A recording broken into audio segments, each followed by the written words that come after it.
Bonjour les amis, je suis soulagé, je l'avoue, je me posais des mauvaises questions ces derniers temps, vous savez, on entendait parler du retour des djihadistes qui étaient partis en Syrie, on allait en libérer plein, qu'on allait en accueillir plein et tout, et donc la France allait être mise à feu et à sang.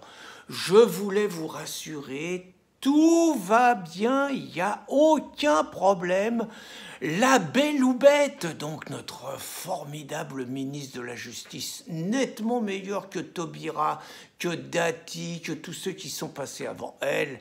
Puis moi, elle me plaît, sexy et tout. Donc, la Belle ou Bête, elle a libéré le premier djihadiste qui revenait de Syrie, un nommé Flavien Moreau. Alors d'abord, c'est la preuve, vous voyez, Flavien Moreau, c'est un Français.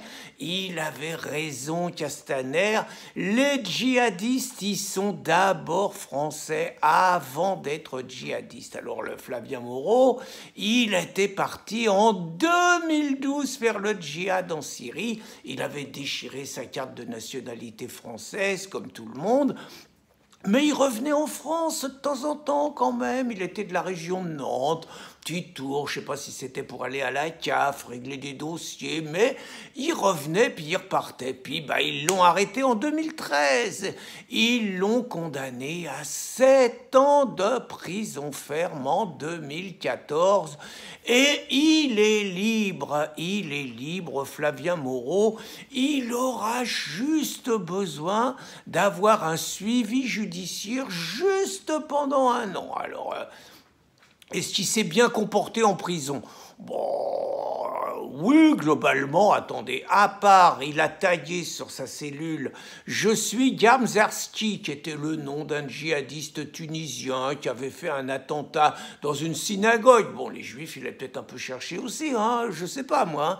Et puis, bon, il avait menacé 5 surveillants de prison de Condé-sur-Sarthe de mort. Mais bon, les surveillants, on sait pas, ils lui avaient peut-être manqué de respect, peut-être qu'ils mangeaient pendant le ramadan, enfin bon, on ne sait pas ce qui s'est passé, mais bon, à part ça, il s'est bien conduit. Donc moi, je suis tranquille. Si la Belle ou Bête elle libère Flavien Moreau, si la Belle ou Bête elle va libérer 42 djihadistes qui seront libérés en 2020, mais elle nous dit qu'ils seront très surveillés.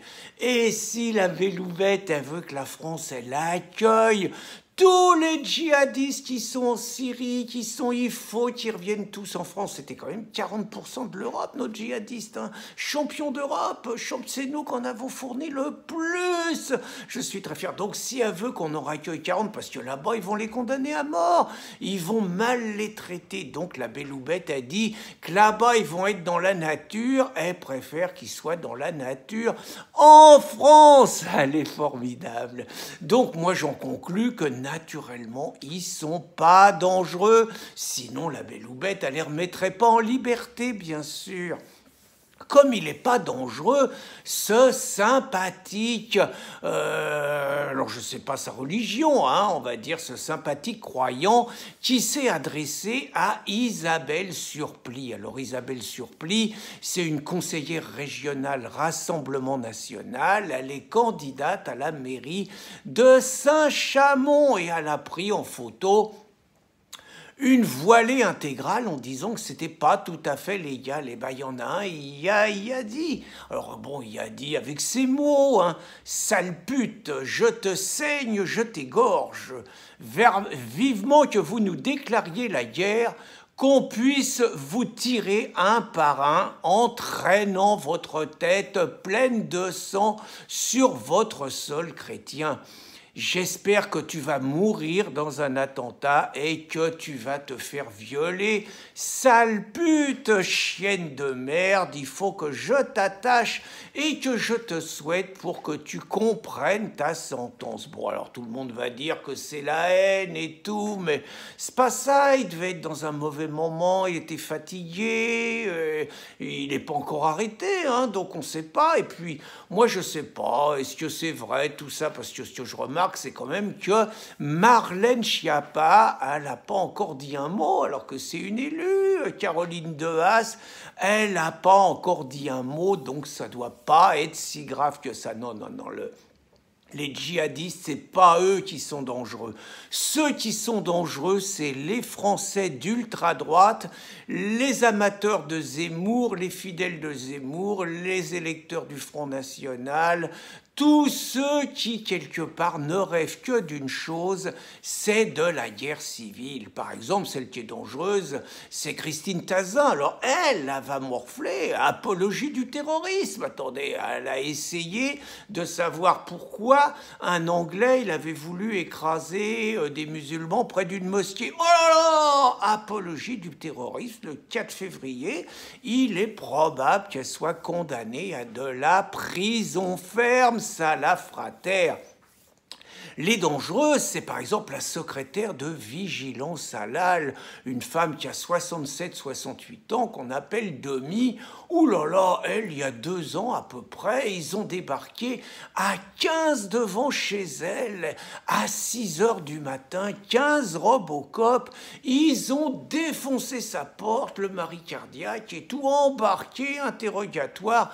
Elle était vachement dangereuse. Les dangers, c'est les ultra-droites de l'AFO, l'AFO, Action des Forces Opérationnelles. Alors eux, ils en ont mis 10 en prison, ils disaient que c'était vraiment, ils préparaient des attentats et tout. 2 jours après, il y en avait 8 qui étaient libérés, mais ils sont sûrement très, très, très dangereux. Quelqu'un comme moi, je suis très, très dangereux, puisqu'il y a un préfet qui a fait tout ce qu'il fallait pour que je n'ai plus jamais le droit d'avoir une arme, même un élastique. Si je mets un trombone au bout de l'élastique pour viser quelqu'un, je suis en délit, j'ai plus le droit. Trop dangereux, 3 pages de tout ce que j'ai fait. Oh là là là là, ils m'ont rendu service, j'aurais fait des bêtises. Et puis, c'est les collectionneurs d'armes. Par exemple, je connais un copain collectionneur d'armes. Bon, il aurait peut-être dû être un peu discret. Bah, c'est pareil, dans sa ville, il s'est retrouvé avec 10 Robocop à 7 heures du matin qui sont arrivés chez lui. Ils ont volé toutes les armes qu'il avait. Ils lui ont confisqué tout ça et puis il va devoir payer une lourde amende. Donc, le problème, c'est les Français qui ont des armes. Et d'ailleurs, ils font attention, pas les Kalachnikov, hein, je parle des Français qui ont des armes. Alors ils travaillent vachement sur le dossier Castaner en accord avec la Belle ou Bête. Hein. Donc, par exemple, les fusils à pompe.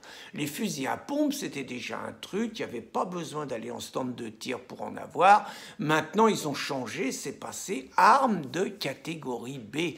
Mais ils compliquent encore les choses. Le canon, ils disent que c'est trop long, donc on vise trop bien. Donc, ils veulent que le canon, il soit raccourci. Mais attention, oh là, pour raccourcir le canon, c'est pas gratuit. C'est une opération qui coûte 250 ou 300 €. Donc, pour des fusils qui se vendent à 500 €, vous voyez. Donc, ça veut dire qu'il y a plein de gens qui vont plus avoir le droit d'avoir leur fusil à pompe ou qui vont devoir le rendre. Et puis, bon, c'est pareil pour être dans un club de tir aujourd'hui. Vous devez faire 3 tirs qui sont homologués par le président. Oula, ça va durcir maintenant. Maintenant, ils disent que c'est peut-être le président lui-même qui va décider de nouveaux critères qui seront forcément plus sévères. Il faut changer ça. Le problème, c'est les Français qui veulent la guerre civile, qui se préparent et qui se préparent à s'armer. Donc, les djihadistes, moi je suis rassuré. Les djihadistes, ils sont pas dangereux. Par contre, moi, je commence à ouvrir l'œil maintenant. J'ai à l'œil les chasseurs et j'ai à l'œil tous les tireurs sportifs. C'est eux qui me mettent en danger. Bonne journée, les amis.